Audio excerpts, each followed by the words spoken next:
여러분, 꽃을 좋아하십니까? 열매를 좋아하십니까? 꽃을 좋아하세요? 잠시만, 잠깐 오늘 참 우리 예배 후에 참 설명회가 있죠. 예, 제가 광고를 하고 못해서 예배 후에 축도 마치고 잠깐 앉아주시면 한 5분 정도 우리 설명회가 있습니다. 우리 설명회를 듣고 여러분 같이 친구하시기 바랍니다. 꽃을 좋아하신다고 했어요? 열매를 좋아하신다고 하셨어요? 예. 여자분들은 꽃을 좋아한다고 그러겠죠? 근데 열매가 또 실속이 있죠. 꽃을 주면은 처음엔 좋지만 그 며칠 가면 시들어버리잖아요. 되게 하나님은 그럼 여러분들 좀 하나님은 꽃을 좋아하실까요? 열매를 좋아하실까요?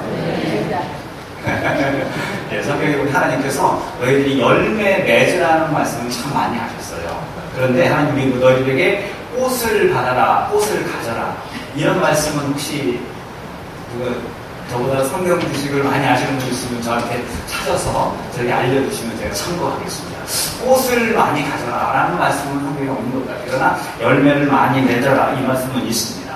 여러분 요한복음 오늘 12장을 읽었는데요. 15장에 보게 되면 예수님께서 열매에 대해서 많은 강조를 하고 계셔요.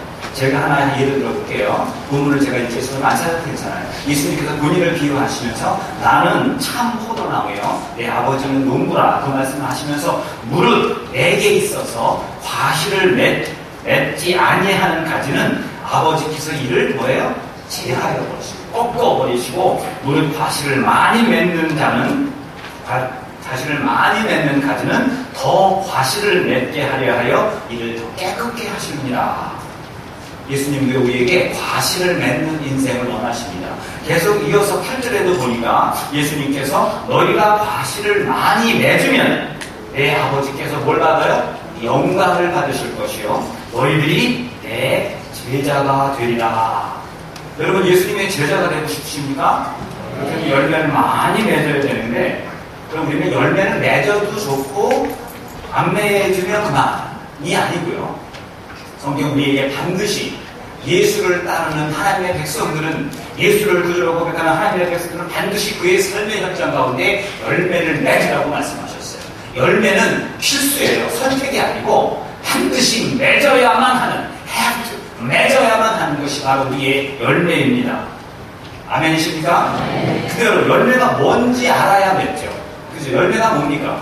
열매가 맺혔어요. 우리가 사과를 먹고 사과 열매 이렇게 하는 것처럼 열매라는 무엇입니까? 여러 가지 내용이 있지만 제가 한 가지 오늘 본문을 통해서 제가 정의한 내용이에요. 여러분 동의해도 좋고 뭐 아니면 그냥 다음 장면으로 넘어가겠습니다. 열매가 무엇이냐? 우리의 삶 속에서 하나님에 대한 믿음이 예전에 우리 히브리서 11장 그 믿음에 대해서 얘기할 때 믿음은 바라는 것들의 실상이에요. 그랬죠? 이 실상이라는 게 뭐라고 그랬죠? 어렵다고 했잖아요. 쉬운 말로 현실이에요. 기억하시네요. 믿음은 바라는 것들이 현실화되는 거예요. 거기서 말하는 믿음이 우리의 믿음에 두 가지가 있다고 했어요. 믿음은 우리 하나님에 대한 대상적 믿음이 있고 그 대상을 통한 획득적 믿음이 있다고 했어요. 갑자기 눈을 뻑뻑뻑뻑 하시는 분들 아이고 오늘 또 어려운 설교 시작하나 보다. 제가 이 말 계속해서 나와있거든요. 획득적 믿음을 말하는데 우리의 열매란 우리의 그 믿음의 대상이신 하나님에 대한 그 획득적 믿음이 우리 삶 가운데 구체화되고 우리 삶 가운데 그 믿음이 현실화되는 응답의 축복이다. 근데 여러분 아멘 하셨지만 사실 무슨 말인지 모르고 그냥 아멘 하는 분들 많아요. 이 말을 사실 제가 만들었는데 이거 설명하는 게 한참 걸립니다. 어쨌든 하나님의 열매란 믿음이 구체화되고 현실화되는 응답의 축복이다. 이렇게 그냥 지금 정확히 개념 정리 안 하셔도 돼요. 일단 본문을 함께 나누다 보면은 저절로 정리가 됩니다. 그렇다면 여러분들 열매 맺고 있습니까? 여러분 인생에서 하나님께서 열매 맺기를 열매는 선택이 아니고 반드시 맺어야만 되는 필수라고 했는데 여러분 삶 가운데 크리스천으로서 하나님의 백성으로서 여러분 삶의 열매를 맺으십니까? 사실 우리가 열매가 뭔지조차도 모를 때가 많고요. 열매 맺지 않는 인생을 살 때도 많이 있어요. 그러나 괜찮을까요? 오늘 이 시간부터 오늘 주신 이 말씀을 통해서 우리가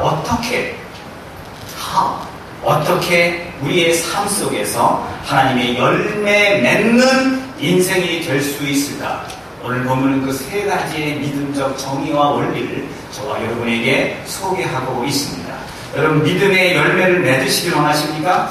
오늘 본문을 통한 이 세 가지 원리를 여러분 삶 가운데 적용하시길 바랍니다. 먼저 오늘 본문을 통해 보자면 우리가 믿음의 열매, 하나님의 열매를 맺기 위해서는 먼저 떨어지는 경험을 해야 합니다. 떨어지는 경험, 낮아지는 경험이라고 썼는데요. 낮아지는, 떨어지는 경험이 있어야 합니다. 이게 다른 말로는 유명한 신학자들은 이걸 가지고 낮아지는 영성 혹은 하강, 여러분 하강이 뭔지 아시죠? 올라가는 것 대신 내려가는 걸 급하강한다고 그러죠. 하강의 영성, 하강의 영성, 낮아짐의 영성, 우리 오늘 본문을 통해서는 떨어짐의 영성이 있을 때에 비로소 우리의 삶 가운데 하나님의 열매가 맺혀질 수 있습니다.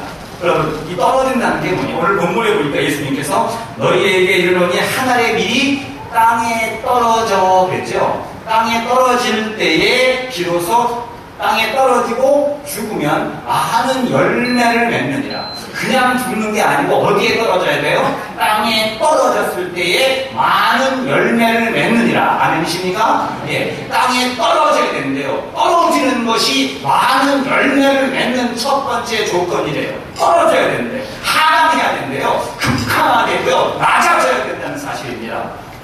여러분, 우리는 떨어지는 것에 대해서 굉장히 강박관념을 가지고 있습니다. 제가 여러분들에게 축복 기도할 때 여러분 올라가십시오. 그러면 괜히 뒤에 뭐가 올라갈지는 모르지만 이게 혈압인지 뭔지 모르지만 올라가세요 하면 괜히 기분이 좋은데요. 하나님 떨어지기를 원합니다. 그러면은 괜히 미리 아멘 안 해요. 한번 해보겠습니다. 하나님 이들이 올라가기를 원합니다. 근데 그 올라가는 게 뭐냐가 중요한 거예요. 혈압이 올라갑니다. 담배 수치가 이래도 아멘 하실 거예요? 한국말은 끝까지 들어봐야죠. 하나님 이들이 떨어지기를 원합니다. 이거 말 안 하잖아요. 그죠? 하나님 이들이 떨어지기를 원합니다. 이거 절대 안 하는 거죠? 그럼 끝까지 안 해요. 떨어진다는 것에 대해서 사람들이 많은 강박관념을 가지고 있어요. 떨어진다. 그래서 괜히 우리는 종종 이민 생활을 했는데 여러분 산 가운데 지금 아까 우리 장로님도 기도하셨지만 지금 미국이 지금 올라가요? 떨어져요? 자꾸 떨어지네요. 우리의 사업과 우리의 직장도 지난 이민생활 동안 정말 뼈골 빠지게 고생을 했는데 여러분의 모든 삶의 현재의 그 패턴이나 모든 상황이 올라가고요, 떨어져요. 예. 여러분 정말 자녀를 위해서 얼마나 많이 힘쓰고 애쓰고 자녀를 위해서 기도하십니까? 자녀들의 성적이 막 올라가면 기분이 좋죠. 근데 얘가 잠시 다운하다가 떨어져 버리면은 갑자기 또 여러분들의 마음과 함께 다운돼 버려요. 신앙생활도 마찬가지입니다. 신앙생활이 잘 믿음 좋아서 계속 성장 속도로 믿음이 쫙 올라가면 얼마나 좋겠습니까? 아멘. 근데 우리가 항상 그런가요? 올라가다가 어떻게 해요?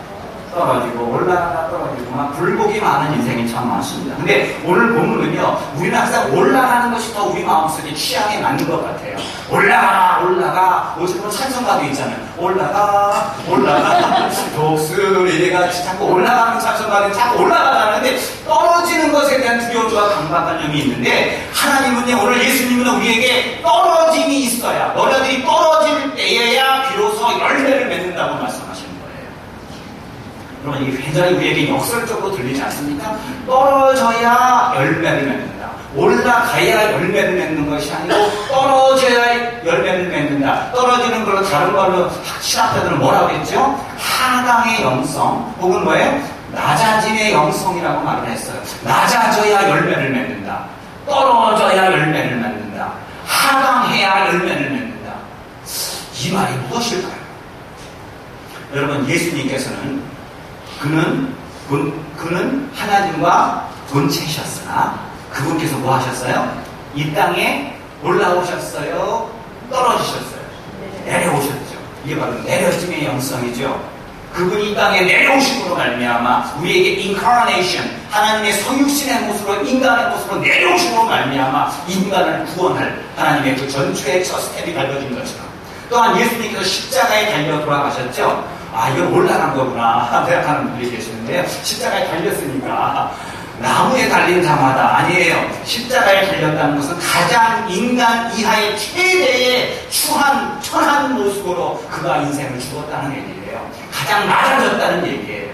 그분이 십자가의 낮아짐으로 말미암아, 십자가에서 떨어짐으로 말미암아, 십자가에서 하강함으로 말미암아. 제가 한 주 동안 남쪽에 갔다 왔더니 제가 다른 교회에 아마 갔나 봐요. 우리 교회는 되게 3번씩 강조하면 아멘이 나오는 교회인데, 우리 교회는 지금 다들 제가 목이 크도록 하는데 아멘을 안 하고 계시는 거 보니까 제가 여기 저희 교회 맞죠? 성가대 맞는데, 여러분 그분이 십자가에서 달려 죽으심으로 말미암아, 그분이 낮아짐으로 말미암아, 그분이 죽으심으로 말미암아, 그분이 떨어짐으로 말미암아, 그분이 하강으로 말미암아. 얼마나 좋아요, 그죠?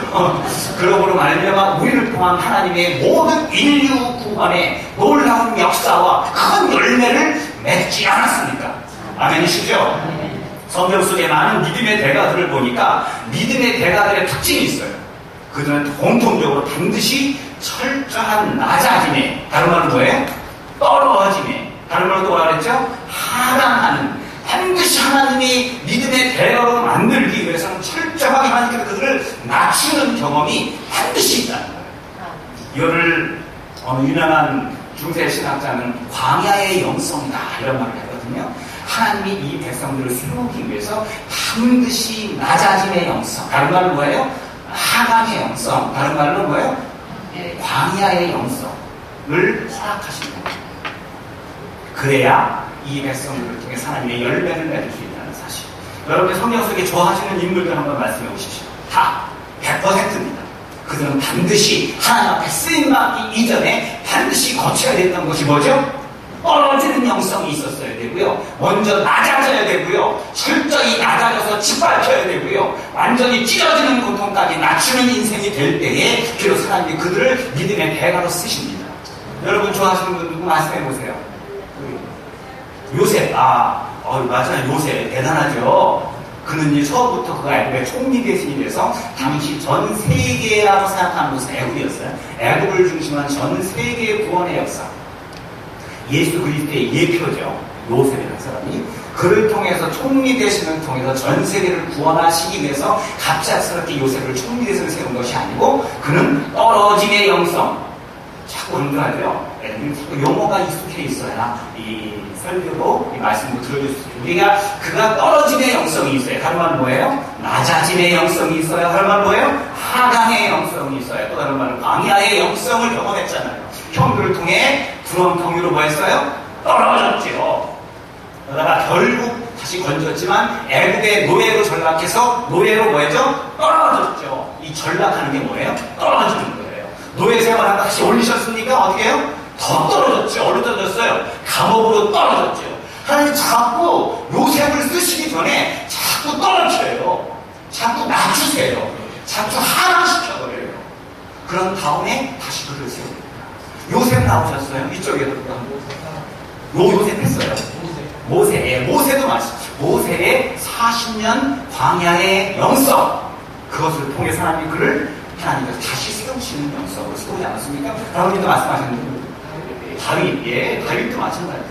다윗이 17살에 현상 수배범이 돼가지고 나중에 그가 드디어 모든 고난을 극복하고 다시 예루살렘으로 돌아왔을 때 30세에 왕이 되었습니다. 그 몇 년이죠? 13년이죠. 근데 30세에 곧장 12개 모든 지파의 왕이 되었다. 맞습니까? 들립니까? 이제 성경 공부하면 알아요. 처음에 왕이 됐는데 유다 지파와 베냐민 지파만 지지하는 부분적 왕이 된 거예요. 정식이 되지 못해요. 3년 동안 또 전쟁 속에서 막 수적을 하다가 비로소 3년 뒤에 나머지 10개의 지파도 그래 우리가 너를 왕으로 인정할게. 그러니까 총 몇 년이에요? 이스라엘 왕이 되기까지 16년 동안 그런 광야의 영성을 거쳤습니다. 그런 낮아짐의 경험을 한 다음에 하나님이 그들을 쓰시는 거예요. 신약성경은 넘어가면 또 누가 있어요? 사도 바울도 그렇잖아요. 그가 21살에 다메섹에서 예수를 만난 다음에 예수를 만난 다음에 인생이 펴야 돼요? 망가져야 돼요? 여러분 예수 만나면 팔자 펴요? 팔자가 망가져요. 그가요 21세에 그 잘 나가는 총명한 그 바울이 사울이었죠. 예수를 만나고 인생이 곤박해졌어요. 아라비아 광야에서 대상가를 꼬라박혀가지고 3년 동안 훈련받았죠. 고향 땅에 낙향해서 각자마다 틀리지만 약 13년에서 17년 도합 한 20년 가까이 완전히 낮추시고 완전히 그를 꼬꾸라뜨리시고 완전히 떨어뜨린 다음에 그의 나이 거의 40이 되어서야 비로소 위대한 사도로 쓴 것도 아니고 비로소 안디모 교회 담임 목사님 바나바 목사님이 너 내 밑에 와서 그 전도사 할래? 그래도 그제서야 거의 20년 가까이 된 후에 바나바 목사님 밑에서 이제 시작을 하다가 하나님 글을 쓰신 거예요. 여러분 희한하죠? 처음부터 쓰시면 얼마나 좋을까요? 왜 꼭 이렇게 낮추신 다음에 쓰실까요?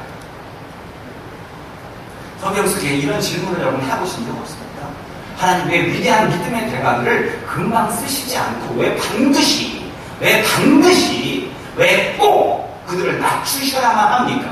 이런 질문을 저도 많이 받았습니다. 근데 하나님께서 왜 이들에게 이렇게 낮추시는 떨어뜨리는 영성을 이들에게 허용하시는가 하고 본문을 잘 묵상하다가 오늘 제가 본문 중에서 한 부분을 제가 발견하고 하나님이 이렇게 깊은 계획을 가지고 우리를 낮추시는 영성을 필요로 하시는구나 것을 발견했습니다. 그것이 어디냐면 고린도후서 1장 8절 9절 말씀인데 안 찾아보니까 우리 나올 겁니다. 고린도후서에 보게 되면 바울이 자신이 왜 낮아졌는가에 대한 고백을 해요. 그럼 얘들아 우리가 아시아에서 당한 환난을 너희가 알지 못하기를 원하노니 이 말은 뭐예요? 꼭 알기를 원한다는 거예요.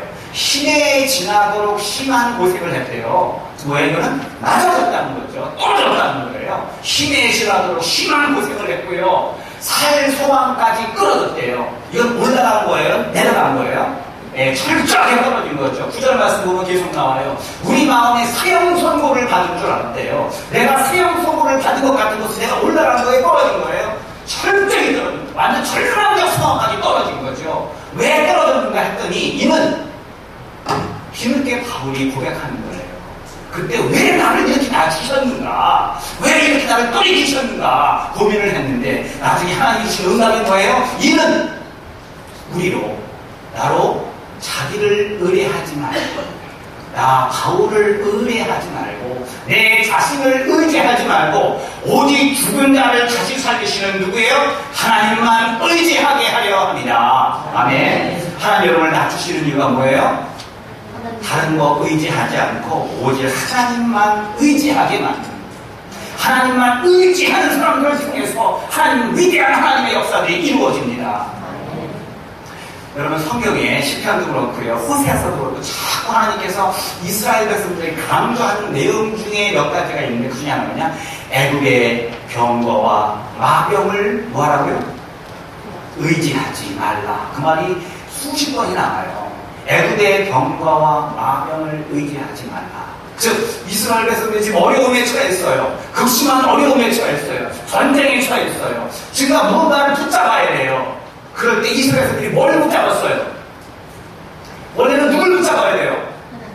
우리잖아요. 빨리 하세요. 누굴 붙잡아요? 하나님만 의지해야 되잖아요. 이 어려운 가운데. 근데 이스라엘 백성들이 하나님을 의지하는 하나님의 백성들이 어려움이 닥치면 하나님만 의지하고 하나님과 수고하는 것이 아니고 애굽의 병거와 마병을 의지하여 세상적 방법과 세상적 가치를 의지하여 하나님의 일들을 이 우리의 인생의 문제들을 세상적 방법으로 풀려고 했던 거예요. 하나님이 역사하지 않았어요. 항상 하나님께서 선지자를 통해서 이스라엘 백성들이 어려울 때 뭐라고 해요? 야, 너희들 어려울 때 빨리빨리 너희들의 머리를 굴려서 많은 세상 방법을 찾고 의지하라. 이 말 하지 않았어요. 어려움이 처했을 때에 오직 애굽의 병거와 마병을 의지하지 말고 너희 하나님만 의뢰하라. 아멘이십니까? 네. 하나님 우리를 꺼리키시는 것, 우리를 낮추시는 이유, 이 실패의 고난 속에 자꾸 떨어지시는 이유, 이 밑바닥 속에서, 이 떨어짐의 영성 속에서 내가 의지할 거, 처음에 약간 떨어지면 의지할 게 많습니다. 그죠? 여기저기 찾아갑니다. 조금 더 떨어지면은 의지할 게 조금 더 줄어들기 시작해요. 완전히 밑바닥으로 떨어져 버리면은 이제 의지할 것이 하나도 없어요. 오직 누구만 의지해야 돼요? 네. 하나님이 그걸 원하십니다. 그러니까 목회자들도 완전히 하나님한테 낮추는, 밑바닥에까지 낮춰주는 걸 경험하고 하나님의 도우심으로 쓰는 목회자들, 이런 분들이 하나님만 의지하는 신본주의 목사가 되는 거예요. 근데 인간적인 머리와 방법으로 하나님의 교회 일을 해나가는 사람들은 반드시 하나님만 의지하지 않기에 그들의 목회나 그들의 삶의 문제는 큰 어려움이 닥치고, 이게 목사님뿐이겠습니까? 우리 장로님, 권사님, 집사님, 우리 모든 크리스찬들이 우리의 삶의 문제 가운데 하나님을 의뢰하지 않고 다른 방법을 의지하는 자들에게 하나님만 의뢰하게 하기 위하여, 하나님만 의지하게 하기 위하여, 그래야 넘어가는 거예요. 하나님만 의지하기 위하여 하나님이 이 백성들에게 맞추시고 떨어뜨리는 영성을 주셨다는 얘기입니다. 여러분, 번지점프 해보셨어요? 번지점프? 예, 저는 한번 한국에 있을 때 그 청평 쪽에 가서 한번 해봤어요. 와, 한번 해보니까요, 하나님만 의지하기 그럴 수가 없어요. 그 번지점프 하나만 해도 하나님만 의지하더라고요. 근데 희한한 게, 이 강물을 향해 뛰어드는 거거든요. 우리가 보기엔 이 끈이 이 강물보다 길면 우리는 어떻게 해요? 물속에 빠져버리는 거예요. 우리는 꼭 빠질 것 같아요. 그래서 탁 점프를 하는데, 기가 막히게 이 사람들은 과학적으로 이 끈을 줄이 늘어난 것까지 포함을 해서 물에 닿지 않고 물에 달랑말랑하게 한 다음에 다시 탁 올라오게 만들더라고요. 우리 하나님도 우리에게 번지 점프를 시켜요. 우리를 떨어지게 만들거든요. 하나님 떨어지고 어떻게 해요? 박살나게 해요? 끝나는 거 아니에요?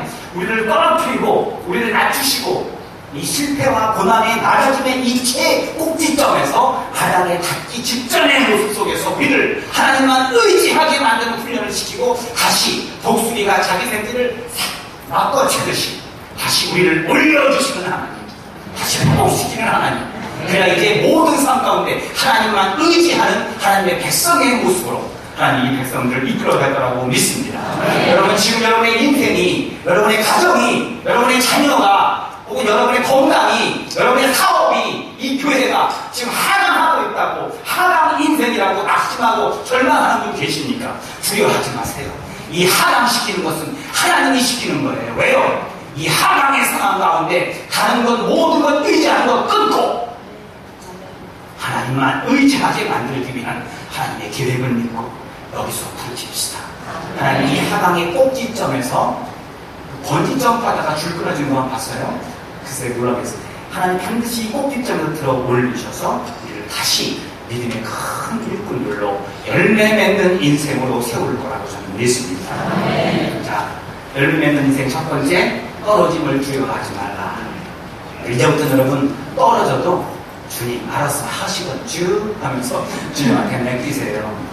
예, 많이 떨어져도 말고 하나님 어떻게 해요? 발을 동동 부르지 말고, 하나님께서 나에게 열매 맺게 하시려고 나를 떨리키시는가 보다 하면서 믿음으로 잘 내려가실 때에 다시 하나님이 세울 때 예전만큼 세우는 게 아니고 예전과 비교할 수 없을 만큼의 하나님의 은혜의 복으로 우리를 다시 세우실 거라고 믿습니다.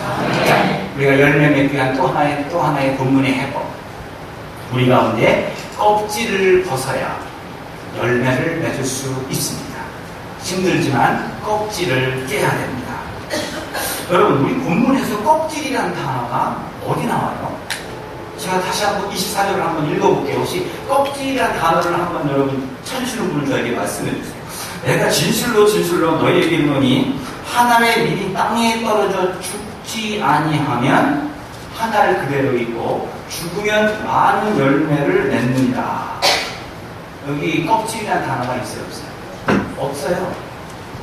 죽는 게 껍질이에요.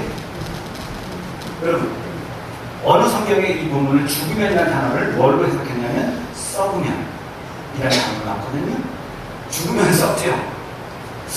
이 단어에 대해서 우리가 그동안 많은 오해를 해왔습니다.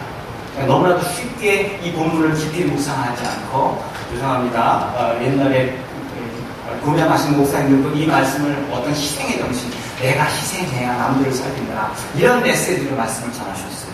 물론 희생의 메시지는 좋죠. 그러나 본문에 대한 정확한 해석이 있지 않은 전혀 엉뚱한 것을 갖다 붙이는 메시지는 그 틀린 메시지입니다. 오늘 본문에 이 죽으면이라는 단어에 대해서 우리가 함께 고민을 해보기를 원해요. 죽으면, 이 죽음이라는 단어가 뭐냐? 성경에 나오니까 이 반면이 70인역이라고요. 히브리 말로 쓴 신구약 성경이 있는데 거기에 보니까 이 죽으면이라는 단어가 시그무이라는 단어예요. 시그무이. 여러분 기억하지 않으셔도 괜찮습니다. 근데 이 단어의 뜻이 뭐냐? 사전을 찾아보니까 이 죽어야 라는 단어가 시그무이라는 단어인데, 이 단어의 뜻이 원래의 모습을 보존하지 못하고 깨진 상태를 말합니다. 다시 한번요. 이 죽으면이라는 단어의 뜻이 뭐라고요? 원래의 상태를, 원래의 모습을 보존하지 못하고 깨져버린 상태를 가지고 죽으면이라는 단어가 나왔고, 이걸 시그노몬이라는 단어거든요. 이 단어가 성경 속에 누가복음에 똑같은 단어가 하나 나와요. 베드로가 깊은 데로 가서 그물을 던졌죠. 물고기가 잡혔죠. 주님께서 깊은 데로 가서 그물을 내리시오. 말씀에 의지하여 그물을 던졌죠. 그러니까 물고기가 잡혔어요. 그죠? 얼마큼 잡혔어요? 153마리는 그 요한복음에 나온 거고요. 얼마큼 잡혔다고요? 찢어지도록 잡혔다고요. 그물이 찢어지도록. 그 단어가 똑같은 단어예요. 죽으면이라는 단어. 시그노. 그물이 죽어지도록 잡혔다. 그러니까 이 죽어지고 단어가 뭐예요? 아까 말했죠? 이 시그넘이라는 단어의 뜻은 원래의 모습을 보존하지 못하고 깨진 상태, 찢어진 상태. 여러분, 베드로가 그물을 잡다가 그물이 찢어졌다는 얘기는 뭐예요? 그물이 깨진 거예요. 그물이 원래의 상태를 보존하지 못하고 깨진 거예요. 찢어진 거예요. 이 그물이 찢어진 것은 무엇이 찢어진 거냐? 바로 베드로의 이 잘난 자아, 이것이 예수 앞에서 깨진 것이라고. 여러분, 이 메시지를 많은 목사님께 듣지 않았습니까? 맞습니다. 그거와 같은 단어예요. 그렇다면 여러분, 오늘 본문에서 요만한 벽시 하나가 열매를 맺으려면 무엇이 찢어져야 열매가 그 안에서 나올까요? 예, 무엇이 찢어져야, 무엇이 깨져야, 무엇이 자기의 본래 상태를 포기해야, 자기 본래의 모습을 보존하지 못하고 찢어져야 열매를 맺을까요? 예, 껍질이에요. 껍질이 찢어져야. 껍질이 찢어져야. 이 죽으면이라는 단어는 다른 말은 뭐예요? 찢어진다, 깨진다. 껍질이 찢어져야. 껍질이 찢어져야 내 속 안에 있는 이 무한한 가능성의 안에 이 알곡이 이제 올라와서 싹을 내고 이제 열매를 맺는 것입니다. 아멘이십니까? 네. 여러분, 목사님 그 처음 들어봐요. 그거 맞는 얘기예요? 물어보세요, 가서. 맞는 얘기가 틀린 얘기입니다. 그리고 모르는 목사님 있으면 목사님, 우리 목사님이 이렇대요. 한번 검증해 주세요.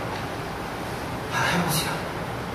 우리 교회는 한 번도 안 들어본 설교 들은 것 같이 저기 그 말이구나. 예, 제가 지어낸 얘기가 아니고 우리는 성경의 원문에 충실하는 교회, 하나님의 말씀의 원문이 살아있는 교회. 우리 교회 무슨 교회? 좋은 교회.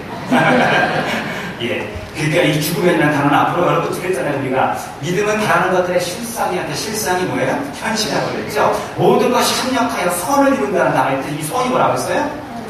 예, 우리는 이렇게 단어의 뜻을 발견하니까 이 죽음이라는 단어가 하나가 죽어서 다른 것들을 살린다. 이게 굉장히 좋은 말인데 원래 성경 말은 그게 아니에요. 내 속에 어느 한 존재가 껍질을 벗어서 본래 상태를 보존하지 못하고 찢어졌을 때에 내가 열매를 맺는 거예요. 즉 뭐예요? 나의 껍질이 죽어야.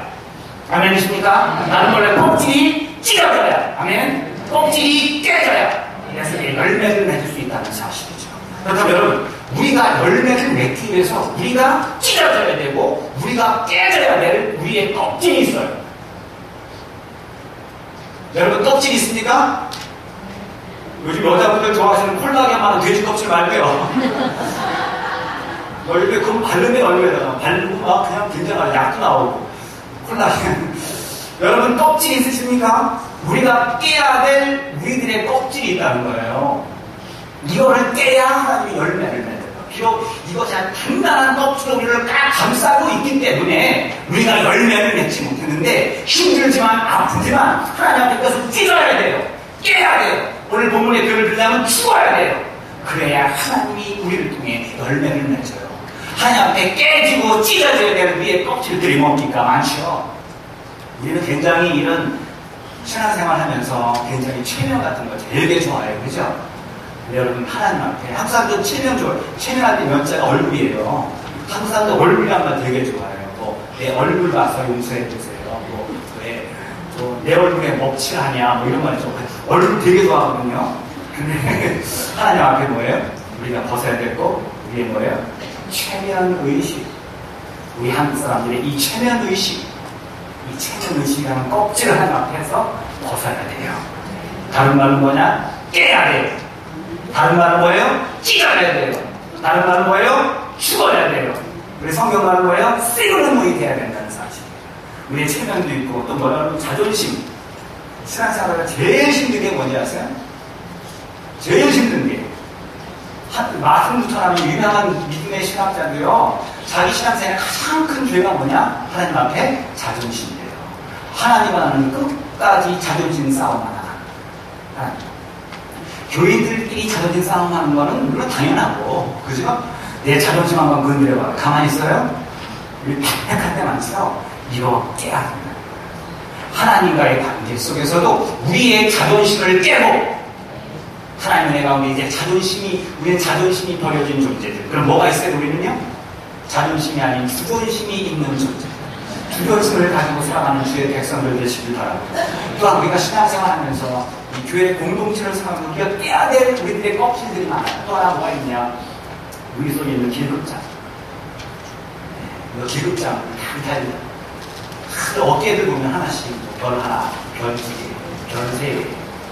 계급장 가지고 딱 상대방 만나면서 계급장 먼저 딱 뒤가 나 크리스타야. 그래가지고 내가 말이야 왕년에 내가 이랬고 내가 한국에 있을 때 어디 출신인지 알아? 분명해가지고 우리는 굉장히 우리 자신의 계급장을 달고 신앙생활 하는 경우가 굉장히 많아요. 이거 신앙생활 거기에 기가 막혀요. 우리 교회는 앞으로 그런 교회가 돼요. 뭐 교회에서 뭐 계급장 자랑하고 무슨 유명한 정치인들, 유명한 무슨 하이 포지션 사람들이 왔을 때 막 그 앞에서 벌벌기고 쪼는 목사는 절대 안 될 거고, 여러분도 그런 사람 내지 말고요. 우리 교회는 계급장끼리 교회 밖에서 뭐 했는지 난 몰라요. 신경 안 써요. 이 자리에 오면은 하나님 앞에 본질상 진도의 자녀를 주인된 모습으로 하나님 앞에 쓴 우리들의 모습이고 더 겸손한 자세로 낮아져야 되거든요. 제가 농촌교회 목회할 때 이런 일이 있었어요. 농촌교회 목회할 때 교회가 조금 노무되기 시작하니까 갑자기 어느 사람이 전화가 왔어요.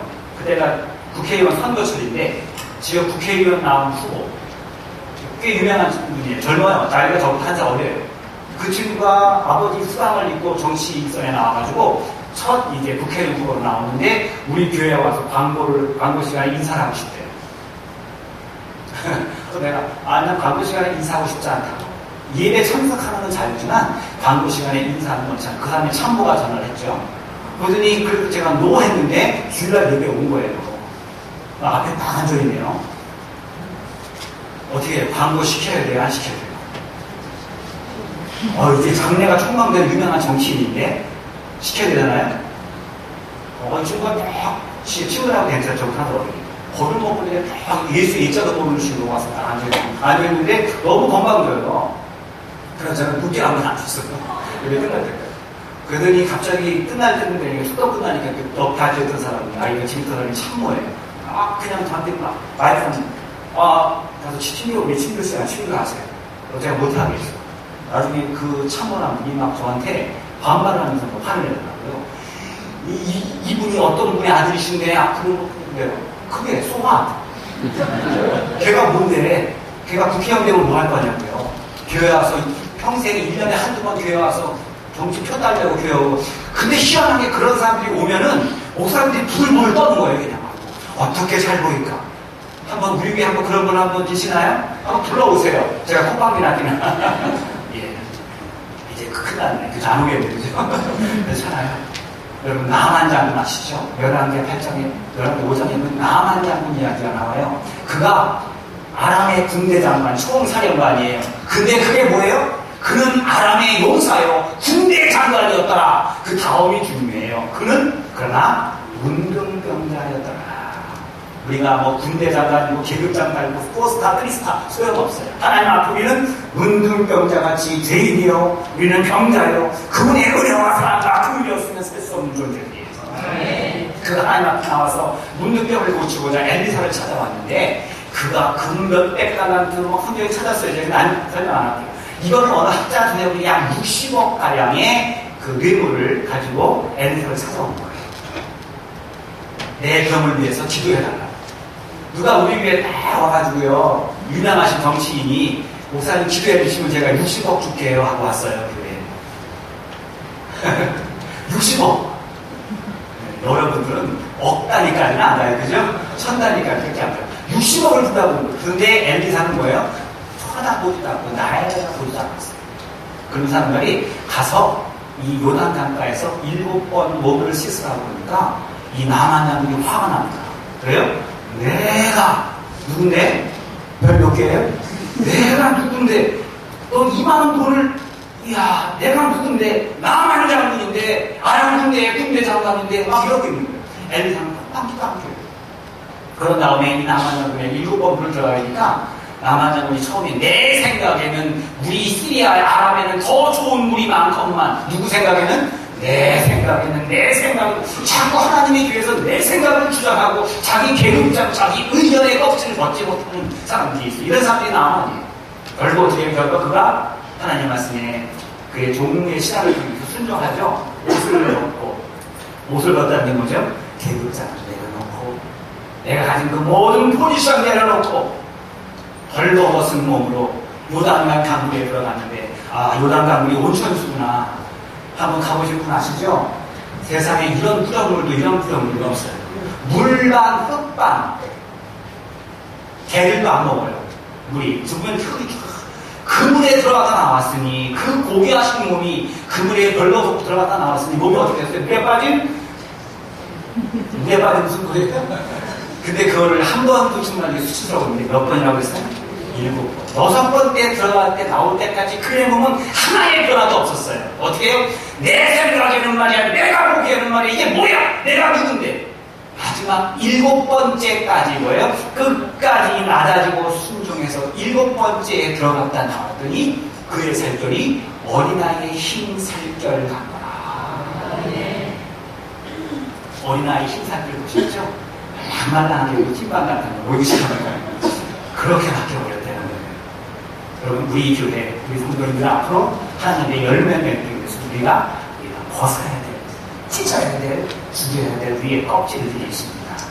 우리 교회도 마찬가지고요. 여러분 각자도 마찬가지인데 이 모든 것들이 찢어지지 않으면 우리가 아무리 예수를 오래 믿어도 이 껍질 하나 앞에 찢어지지 않으면 다른 말로 깨지지 않으면 이루어지지 않으면 하나님의 열매나 하나님의 역사가 우리 삶 가운데 이루어지지 않습니다. 하나님 앞에 완전히 찢어지는 우리 껍질을 받는 저와 여러분 되기를 주의 이름으로 부탁드립니다. 마지막으로 한 가지. 여러분 자 보세요. 열매 맺는 이유 첫 번째 뭐죠? 조건 뭐죠? 처음에 낮아지는 경험을 해야 합니다. 오늘 본문의 두 번째 뭐라고 했죠? 네, 껍질을 벗는 아픔을 감당해야 합니다. 마지막 하나. 이 씨앗 너머에 풍성한 열매를 볼 수 있는 믿음의 눈을 가져야 한다. 한번 여러분 뒤에 쓰여 있으니까 한번 읽겠습니다. 시작. 씨앗 너머에 풍성한 열매를 볼 수 있는 믿음의 눈을 가져야 한다. 예. 오늘 예수님은요 요만한 벽시 하나를 보시고 말씀하시기를 여기서 많은 열매를 맺는답니다. 요만한 씨앗을 보고 많은 열매를 미리 보시고 하시는 거예요.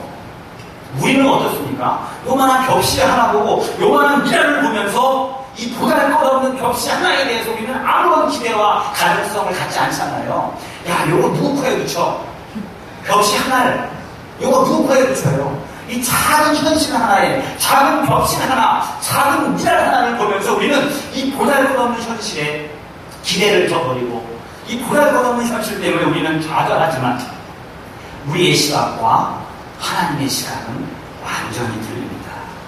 알겠습니까? 네. 우리는 이 작은 현실에 좌절하지만 하나님 이 작은 현실 너머에 엄청난 하나님의 시각으로 보시는 많은 열매를 보고 계시는 거예요. 지금 여러분들 한 명 한 명이 작은 존재 같고 나 같은 존재가 뭐 별볼일 없는 존재 같다고 스스로 자학하시니까 작은 우리 한 명 한 명을 보고 하나님은 엄청난 뜻과 계획과 섭리를 우리를 향해서 갖고 계시고 많은 열매를 이미 보고 계십니다. 우리 교회도 마찬가지입니다. 지금 우리 교회가 여러 가지 어렵고 힘든 상황을 거치면서 우리 스스로는 우리의 보잘것없는 현실에 무슨 열매가 있겠어? 라고 생각하시는 분 계십니까? 우리의 초라한 현재의 모습 속에 절망과 낙심하시는 분이 계십니까? 여러분의 시각으로 보지 마세요. 하나님의 시각으로 보세요.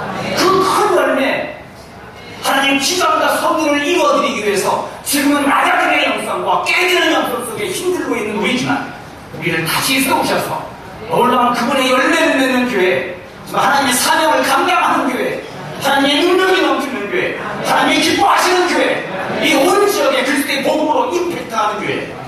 이런 기회의 문을 하나님의 눈으로 보시기를 바랍니다. 미켈란젤로가 친구들하고 걸어가고 있다가 이태리에는 그 대리석이 참 많습니다. 막 불러다녀요. 식당 뒤에 가도 대리석으로 옛날 1500년, 2000년 전에 만든 그 농산물이 막 불러다니는 거기 대리석이 아주 흔합니다. 근데요, 미켈란젤로가 친구들하고 지나가다가 큰 돌덩어리 보더니 친구들, 아이고, 돌 있으면 피해가요. 미켈란젤로는 뭐라고 해요? 와, 다윗이 걸어오고 있다. 이 돌덩이를 보고 친구들이, 이 친구가 뭔 소리 하는 거야? 돌덩이를 보고요, 다윗이 걸어오고 있다. 다윗, 성경속에 나온 다윗이죠. 그런데 미켈란젤로가 이 돌을 자기 집 작업실에다 옮겨다가 끌거나 정을 쳐서 그가 3년인가요? 5년인가요? 그동안에 걸쳐서 만든 그 조각상, 그 데이비상 아시죠? 예, 보여주면 알 거예요. 남사스럽게 생긴 거 있어요. 어느 벌거벗은 남자의 모습 다양한데 그게 바로 데이비상인데, 남들은요 이 길바닥에 굴러다니는 돌을 보고서 피해 다니는데, 미켈란젤로는 이 돌을 보고 앞으로 아름다운 조각상, 다윗상을 보고 있는 거예요. 아니십니까? 제가 한국에 있을 때 어느 목사님이 수석을 참 좋아하셨어요. 수석 아시죠? 대학교 1등하는 거 수석이고요. 돌 모으는 거 수석. 그 집에 가면 아파트 하셨는데 응접실에 사면이 다 수석이에요. 기억. 근데 그분이 한 번은 저는 어떻게 저쪽 충청도 쪽, 청주인가 청주 쪽에 가시다가 갑자기 차를 세우고 개울가에서 어느 돌을 한참 보시더니 저한테 변목사라도 도와줄래? 전도를 주는데 차에 실게. 그러니까 이만한 돌인데요. 제가 혼자 할게요. 되게 무겁더라고요. 그걸 제가 들어서 목사님 차에 실어드렸어요. 목사님 이 돌을 뭐 하려고요? 아파트에서. 아, 이건 돌이 아니야. 이거는 호랑이야, 호랑이. 이 양반이 제정신인가. 돌 보고 호랑이래요. 어디서 싣고 갔어요. 아파트 갔더니 그것도 내려가지고 여기 10년쯤 사셨는데 엘리베이터 올라가서 딱 거실까지 딱 내려놓고 그냥 땀 닦고 전화 왔어요. 몇 개월 뒤에 목사님하고 다시 또 만나서 어디 가게 했는데 목사님이 아유 도와줘. 근데 지난번에 봤던 그 돌을 또 실으래요. 이걸 어디다 갖다가 전시하고 팔아야 된다는 거예요. 그래서 그 돌을 차에 실었어요. 일단 그 다음에 가지고 와서 수석상한테 갔더니 길거리 개천에서 주는 거거든요. 수석상이 그 자리에서 캐시로 150만 원을 줘요. 그 돌 하나를 가지고. 그래 딱 내가 목사님 이게 왜 그때 저하고 쓴 걸 그거 맞지 않대. 이 돈이 왜 150만 원이에요? 잘 봐. 보니까 떠나오다는 거예요. 잘 봐. 휘영청 달밤에 달이 있지. 그리고 달밤에 이 개울물에 호랑이 하나가 불을 짓고 있지. 아무 말도 없어요 나는. 근데 그분이 손으로 자 이게 달이야. 그런 달 같아요. 흠집난 걸 달이래요. 그러더니 개천에 호랑이 한 마리가 포효하고 있대요. 가만히 보니까 정말 그래요. 그분은 그걸 딱 보는 순간에 그걸 발견하고 집에서 막 기름 같은 걸 뿌리면서 어느 분은 광택 나고 광택 죽이게 해가지고 그걸 확 드러나게 만든 거예요. 우리가 보기에는 개천에 굴러다니는 짱돌인데 그분이 보기에는 이것이 엄청난 호랑이 한 마리가 월강 소나타가 아니고 월강 포효하는 호랑이 한 마리가 포효하는 장면을 그를 발견했다는 사실이에요. 우리의 눈과 전문가의 시각은 틀리듯이 하나님의 시각과 여러분의 시각은 틀려요. 예수님은 작은 씨앗 너머에 하나님의 역사를 바라봅니다. 호계바다 앞에서 이스라엘 백성들은 애굽 군대의 말발굽 소리를 들었고요. 그리고 앞에 호계바다의 명시거리는 소리를 들었지만 모세는 하나님의 시각으로 바라봅니다. 저 애굽 군대를 다시 보지 않을 거예요. 우리는 이제 저 애굽 군대를 쫓아요. 저 가나안 땅으로 간다고 하는 하나님의 비전과 시각으로 이 모든 모습들을 바라볼 수 있었습니다. 여러분, 우리는 어떻습니까? 뭘 할 수 있습니까? 스스로 보기에 내가 너무나도 초라하신가요? 우리의 교회의 모습은 어떻습니까? 너무나도 초라하십니까? 하나님의 시각으로 바라보십시오. 여러분, 엄청난 무한대의 자원이 갖춰 있는 하나님의 가능성들이에요. 하나님의 시각으로 여러분 한 명 한 명에게 엄청난 열매를 맺히는 여러분 되기를 바랍니다. 농촌진흥청에서 벽시 하나를 심은 다음에 모종을 내고요. 최근에 가장 좋은 것 중에 하나입니다. 모종을 낸 다음에 그거를 심은 다음에 가을에, 지금 가을 때죠. 추수를 하면은 벽시 하나를 통해서 약 2,000알에서 2,500알 최신 날 좋은 품종이 그렇게 나옵니다. 여러분 한 명당 2,000명을 품을 수 있는 사람. 여러분하고 아주 그냥 뜻이 안 맞으니까 아내 자체도 못해, 그죠? 그래서 제가 10분의 1을 깎아줄게요. 여러분 한 명당 200명을 전도하고 200명을 품을 수 있고 200명을 케어할 수 있는 영적 평신도 지도자들. 그럼 뭐 그래서 몇 명입니까? 하나님의 시각으로 그게 보입니다. 여러분 유명한 그 전기회사 GE라는 데 있죠. GE. 그거를 누가 만들었냐면 에디슨이 만들었어요. 근데 제가 있던 사우스캐롤라이나 GE 본사가 아니고 큰 공장이 있는데 그 공장에 다니는 중역 중에 한 명 미스터 러튼이라고 우리 집사님 남편이죠. 미스터 러튼이 저희 대학으로 식사하면서 그런 얘기를 하더라고요.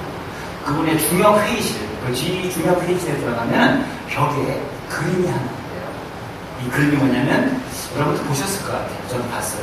어떤 그림이냐면 에디슨이 이렇게 전구담 하나를 들고 이렇게 보는 장면이에요. 보신 분도 계실 거예요. 이게 중역 사무실에, 중역들 회의실에 붙여있대요. 그 중역들 회의할 때마다 그림을 보고 이제 자기 회의를 시작하는데요. 이 그림의 제목이 뭐냐? 이게 바로 brightest light. 가장 밝은 빛이라는 뜻이에요. 에디슨이 처음에 전구를 발명했을 때 그는 그거를 부러지게 봐도 보일까 말까의 희미한 불이었습니다. 그러나 그는 이 희미한 불빛 너머에 오늘날 전 세계를 비추는 거예요. brightest. 벌써 몇 개나 있어요. 그 가장 밝은 빛을 보고 있었어요. 하나님 여러분 한 명 한 명을 보면서 가장 하나님의 귀한 가능성들을 보고 계십니다. 열매를 맺고 싶으십니까? 그렇다면 여러분 추하게 힘겨워하지 맙시다. 하나님 나를 낮추시는 거 두려워하지 맙시다. 하나님만 의지하게 만들기 위한 그분의 계획을 믿고 기꺼이 낮아집시다. 또 하나님이 나를 하나님 앞에 나의 자아와 나의 껍질을 깨고 우리 자신을 십자가에 못 박으며 말미암아 하나님 앞에 열매 맺는 인생이 됩시다. 현재 나의 저러한 모습에 낙심하지 말고 이 너머에 하나님의 시각